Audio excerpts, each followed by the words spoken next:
अस्सलाम वालेकुम guys, this is साहिल अहमद। अच्छा, आपको स्क्रीन के ऊपर ये बिडिंग स्टैट्स नजर आ रहे हैं। यहाँ पे आप देख सकते हैं फर्स्ट प्लेस के लिए 1031 की नेक्स्ट बिडिंग हुई है, सेकंड के लिए 410 एंड थर्ड के लिए 319। तो अगर आप यहाँ पे सोचते हैं कि ये तीनों बंदे इतने इतने कनेक्ट्स पे करेंगे, अगर आप इनकी जगह, तो ये जो है ना फर्स्ट वाला, सेकंड वाला, थर्ड वाला इतने ही कनेक्ट्स पे करेंगे। अगर उनको कोई क्लाइंट हायर करता है या नहीं भी करता फिर भी, then you are absolutely wrong. आज की वीडियो के अंदर मैं बूस्टिंग के बारे में आपको सब कुछ बताने वाला हूँ। आपके लिए ये कंसेप्ट बिल्कुल क्लियर होने वाला है। सो मेक श्योर आप वीडियो को जो है ना वो पूरा देखें। चलिए शुरू करते हैं। मैं आपको एक्सप्लेन करता हूँ बिडिंग होती क्या है, और इसके बाद इसके जितने भी हमारे पास फर्दर चीजें हैं मैं वो आपको इन डिटेल डिस्कस करता हूँ। सबसे पहले तो हम ये चीज देखते हैं कि इसके ऊपर हमारे पास ऑक्शन होता है।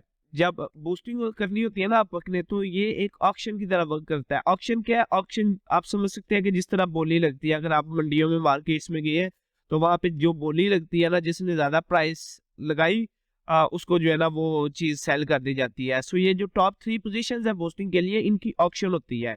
तो अब यहाँ पे अपर कह रहा है कि freelancer who bid the highest number of connects will have their proposal in the top 3 slots marked boosted with a blue lightning bolt। सो वो जस्ट इस तरह जो है ना ये बूस्टेड और साथ ये ब्लू लाइटनिंग ये क्लाइंट को जो है ना वो शो होगा। सो यहाँ पे हमें ये चीज क्लियरली पता चली कि जितने हम नंबर ऑफ कनेक्ट्स वहां पे लगा रहे हैं वो चीज क्लाइंट्स को शो नहीं होती। उनको सिर्फ ये शो होता है कि ये प्रपोजल बूस्टेड है, और साथ थंडरबोल्ट जो है ना वो हमारे पास ब्लू कलर के अंदर देखने को हमें मिलती है। उसके बाद आपको हमें ये चीज कह रहा है proposals can be boosted until the auction closes, which happens 7 days after the job is posted or when the client hires, whichever comes first।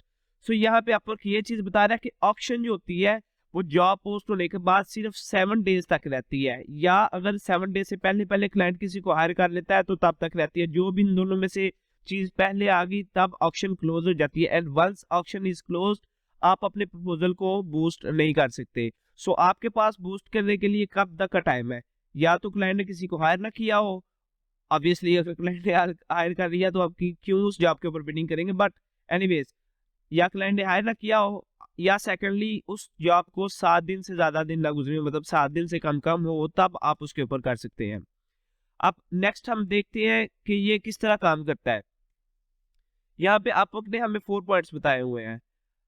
First point है find you see a job post that is a great match for your skills and expertise. यहाँ पे आपने दो चीजों के ऊपर focus करना है, एक ग्रेट मैच और for your skills and experience. अगर आपने मेरी रैंक अपर प्रपोजल वाली वीडियो देखी है, वो आज से 1.5 साल पहले मैंने रिकॉर्ड की थी, उसके अंदर मैंने ये 2 पॉइंट्स के ऊपर बड़ा जोर दिया था कि आपका जो प्रोफाइल है और आपका प्रपोजल, ये दोनों ज्यादा से ज्यादा क्लाइंट के साथ मैच होने चाहिए। और प्रोफाइल के अंदर जो मैंने मैट्रिक्स को डिस्कस किया था वो यही थे कि जो आपकी स्किल्स एंड एक्सपर्टीज होती है आपकी स्पेशलाइज्ड प्रोफाइल में, वो ज्यादा से ज्यादा मैच होनी चाहिए। सो ये एक अनदर रैंकिंग फैक्टर मैंने उस वक्त बताया था। बाकी ये मैं यहाँ पे जो है ना वो इस चीज के ऊपर जोर इसलिए दे रहा हूँ कि ये आपके लिए जो है ना वो बड़ी इंपॉर्टेंट चीज है। आप इसको समझने के लिए बूस्टिंग से हट के बात कर रहा हूँ। अब उसके बाद पहले तो आपने जॉब को चूज करना है बड़ा क्रिटिकली, जो आपके लिए आपकी स्किल्स और एक्सपर्टीज के हिसाब से एग्जैक्ट मैच होगा।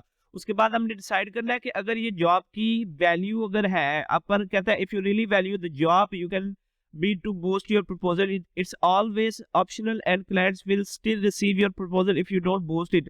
The bid table shows what other clients are bidding, what other freelancers are bidding to help you decide।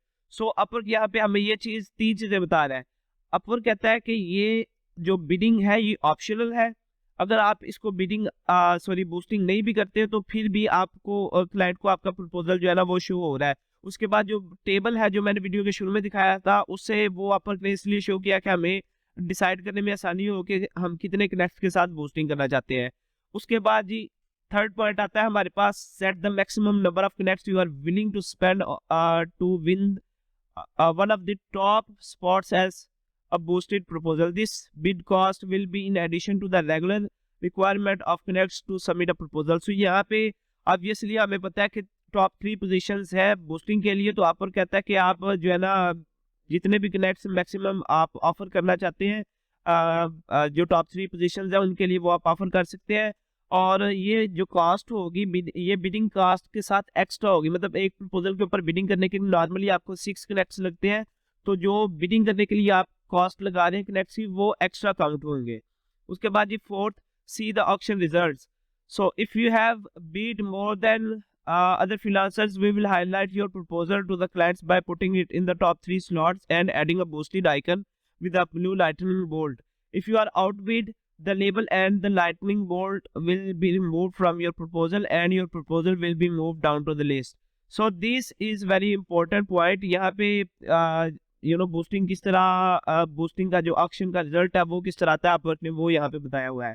तो अगर तो आप जो है ना वो ज़्यादा पे करते हैं, आप ऑक्शन जीत जाते हैं, तो आपके प्रपोजल जिस तरह मैंने अभी शुरू में बताया कि वो पिक्चर भी आपको दिखाई है कि बूस्टेड दिखाएगा, साथ साथ वहाँ लाइटनिंग बोल्ट एक जो है ना वो ब्लू कलर में ऐड कर दी जाएगी। लेकिन अगर आप आउटबिड हो जाते हैं, आउटबिड का मतलब ये है कि कोई आपसे ज़्यादा कनेक्ट्स पे करके आपकी पोजीशन आपसे छीन लेता है, तो उसके अंदर क्या होगा कि लाइटनिंग बोल्ट और बूस्टेड का ये ऑप्शन जो है ना वो आपके प्रपोजल से खत्म हो जाएगा और आपका प्रपोजल नीचे धकेल दिया जाएगा। अब यहाँ से दो मतलब मुझे समझ में आते हैं, या तो ये होगा कि वो उसी नंबर से जो है ना वो उसको मतलब लेट्स से फॉर एग्जांपल आपने थर्ड पोजीशन के ऊपर बिडिंग की, अब मैंने आपको आउटबिड कर दिया, मैंने ज्यादा कनेक्ट लगाए और आपको आउटबिड कर दिया।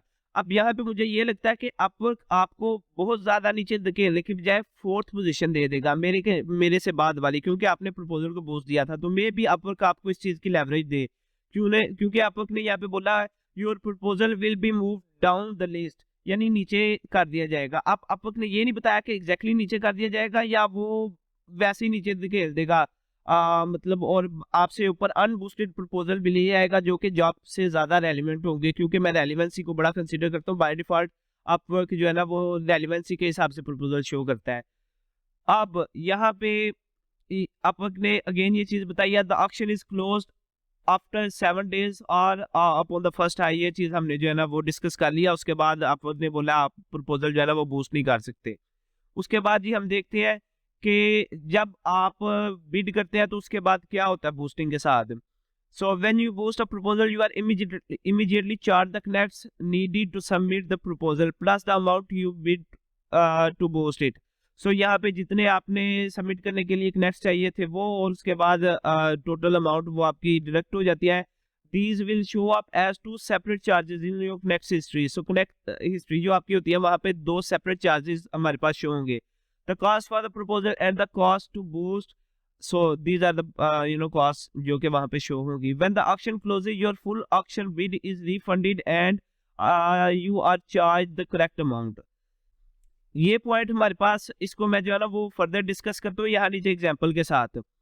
वो एग्जाम्पल क्या है, if you are in a boosted spot when the auction closes, मतलब जब ऑक्शन क्लोज होती है, ये हमें पता है ऑक्शन कब क्लोज हो रही है, या वो 7 दिन के अंदर क्लोज होती है, या जब क्लाइंट किसी फ्रीलांसर को हायर करता है तो तब क्लोज हो जाती है। तो अगर जब ऑक्शन क्लोज हो रहा है तब आप बूस्टेड स्पॉट यानी फर्स्ट, सेकंड और थर्ड पोजीशन के ऊपर है आपका प्रपोजल, तो आपको smallest bid amount among the top 3 spots वो चार्ज की जाती है। अब याद है शुरू में मैंने बोला था कि जितने कनेक्ट शो हो रहे हैं फ्रीलांसर इतने कनेक्ट पे नहीं करेंगे, जो सबसे छोटी अमाउंट थी ना बिड की हुई ये वाली 319, ये वाली चार्ज की जाएगी तीनों को, और उसके अलावा जो बाकी उन्होंने और ऊपर एक्स्ट्रा पे किए हुए कनेक्ट्स वो अपवर्क उनको रिफंड कर देगा। ये अपवर्क की पॉलिसी है बूस्टिंग के लिहाज से।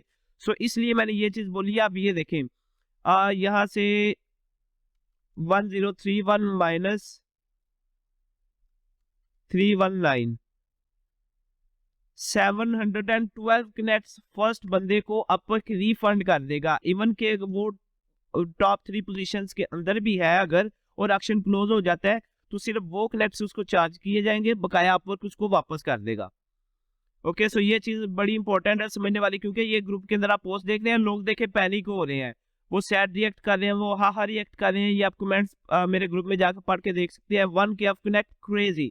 अब लोगों को इस चीज की समझ ही नहीं है कि बस वो पोजीशन लेने के लिए ये कर रहे हैं, ऐसा नहीं है कि ये इतने सारे कनेक्ट्स ही लग जाएंगे।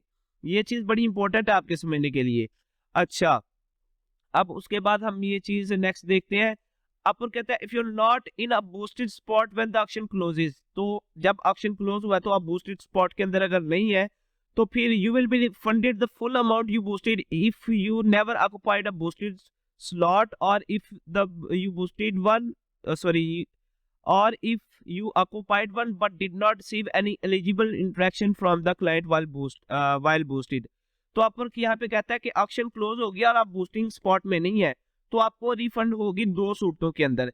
एक तो या आपने जो ऑक्युपाइड स्पेस है वो अचीव ही नहीं की, ओके, या सेकंड वो ये है कि अचीव किस तरह नहीं की, आपको किसी ने आउटबिट कर दिया, या अगर आप वहां पे थे भी तो क्लाइंट ने कोई एलिजिबल इंटरेक्शन नहीं किया आपके प्रपोजल के साथ। लेट्स से आप थर्ड पोजीशन के ऊपर है लेकिन क्लाइंट ने आपके प्रपोजल के साथ कोई एलिजिबल इंटरेक्शन नहीं किया, तो फिर क्या होगा कि अपवर्क आपकी फुल अमाउंट रिफंड कर देगा, इवन कि अगर आप वो बूस्टेड स्पेस के अंदर, बूस्टेड स्पॉट के अंदर भी है।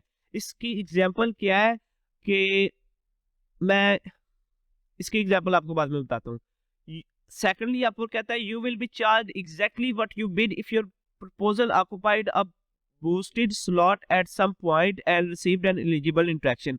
सो मतलब यहाँ पे यही चीज आती है कि अगर आपको एलिजिबल इंट्रैक्शन आपके प्रपोजल के साथ हो जाती है तो फिर अपवर्क आपको जो है ना उतनी अमाउंट ही चार्ज करेगा एग्जैक्टली जो कि आपने जो है ना वो बूस्टिंग के लिए लगाई थी। अब एलिजिबल इंट्रैक्शन क्या है, एक तो अपवर्क एक तो क्लाइंट आपका प्रपोजल ओपन करे, सेकंड वो आपको ऑफर भेजे या आपके प्रपोजल को शॉर्टलिस्ट करे या वो आपको मैसेज करे या वो आपके प्रपोजल को आर्काइव में डाल दे या वो आपके प्रपोजल को डिक्लाइन कर दे। सो ये जो 6 स्टेप्स है, अगर इनमें से कोई भी क्लाइंट स्टेप लेता है आपके प्रपोजल के साथ इंटरेक्शन करता है तो अपवर्क आपको वो बूस्टेड स्पॉट के लिए जो आपने चार्ज किए थे उनके लिए कनेक्ट्स बूस्ट लगाए थे बूस्ट करने के लिए, अपवर्क उनके लिए आपको चार्ज करेगा। वरना अगर इनमें से कोई भी इंटरेक्शन नहीं होती, मतलब इवन कि आपका प्रपोजल बूस्टेड भी है और क्लाइंट आपके प्रपोजल को इग्नोर करता है, then you are going to get full refund of it। Okay, इसकी एक एग्जांपल जो है ना यहाँ पे अपवर्क ने दी हुई है, वो एग्जांपल मैं आपको जो है ना वो दिखाना चाहता हूँ। सो अपवर्क कहते हैं जी आप एक जॉब के ऊपर इंटरेस्टेड है, आपने उसके ऊपर अप्लाई किया जिसके ऊपर आपको 6 कनेक्ट्स जो है ना वो लगे हैं, उसके बाद आपने 4 कनेक्ट्स लगाए उसको बूस्ट करने के लिए। सो टोटल आपने 10 कनेक्ट्स दिए उस जॉब के ऊपर बिडिंग करने के लिए और आपने प्रपोजल बूस्ट किया है। अब इसे क्या हुआ कि you won the top spot in the auction and the client messages you. So आपको बिल्कुल टॉप स्पॉट मिल गई और क्लाइंट ने आपको मैसेज कर दिया, the third place bid was only 2 connects. So जो सेकंड को तो आपने यहाँ पे इस एग्जांपल में डिस्कस ही नहीं किया, बट हम कंसीडर करते हैं मे बी उन्होंने सेकंड स्पॉट पे 3 कनेक्ट्स थे, ओके, जस्ट फॉर एग्जांपल। जो थर्ड प्लेस थी उसके ऊपर सिर्फ 2 कनेक्ट्स ऑफर हुए थे, तो अपवर्क यहाँ पे कहता है you are only required to pay 2 connects for the boost instead of 4। So देखा वही चीज आगे जो मैंने भी आपको बताई है ये इस केस के अंदर कि यहाँ पे अपवर्क सिर्फ उसको 319 चार्ज करेगा, बाकी उसको रिफंड कर दिए जाएंगे क्योंकि यही अपवर्क की पॉलिसी है। ये अपवर्क ने यहाँ पे एग्जांपल में भी बताया हुआ है। So your connects history will show a charge of 6, okay, जो के प्रपोजल की रिक्वायरमेंट है जॉब के ऊपर बिडिंग करने के लिए, अ चार्ज ऑफ 4 जो कि बूस्ट करने के लिए आपने लगाए थे, देन अ रिफंड ऑफ 4 फिर वो आपको रिफंड शो करेगा, and a charge of 2 but you ended up owing, मतलब जो आप ओ करते थे अपवर्क को। मतलब यहाँ पे हुआ क्या कि आपको जो कनेक्ट हिस्ट्री है वहां पे पहले 6 कनेक्ट्स चार्ज होंगे जो आपको बिडिंग करने के लिए, फिर 4 कनेक्ट्स होंगे जो आपको बूस्ट करने के लिए, फिर वो 4 ही आपको रिफंड कर दिए जाएंगे और फिर 2 आपको चार्ज करेंगे। क्यों? क्योंकि जो थर्ड पर्सन ने बिडिंग की थी, सॉरी बूस्टिंग की थी, वो 2 कनेक्ट्स के साथ बूस्टिंग की थी। तो Upwork first, second and third spot तीनों फ्रीलांसर्स को जो थर्ड स्पॉट होती है उसने ज्यादा से ज्यादा जितने ऑफर किए होते हैं उतने कनेक्ट्स चार्ज करता है। सो आई बिलीव कि ये चीज आपको कंप्लीटली समझ में आ गई है। अभी ये पार्ट 1 है बूस्टिंग का। अभी बूस्टिंग के अंदर मुझे और भी बहुत सी चीजें आपके साथ डिस्कस करनी है, आपको और बहुत सारी इंफॉर्मेशन देनी है इसके बारे में, तो उसके लिए इंशाल्लाह नेक्स्ट वीक सेकंड पार्ट आ रहा है। So please make sure to subscribe to my channel, और अगर वीडियो अच्छी लगी है तो इसको अपने फ्रेंड्स के साथ शेयर करें। कोई आपकी कंफ्यूजन रह गया है तो आप नीचे कमेंट सेक्शन में मुझसे पूछ सकते हैं, एंड मैं तकरीबन आप सबके मैसेजेस का, आपके कमेंट्स का रिस्पॉन्ड करूंगा और ज़्यादा से ज़्यादा आपकी हेल्प करने की कोशिश करूंगा। सो चलिए मिलता हूँ आपसे नेक्स्ट वीक एक नई वीडियो के साथ। अल्लाह हाफिज़।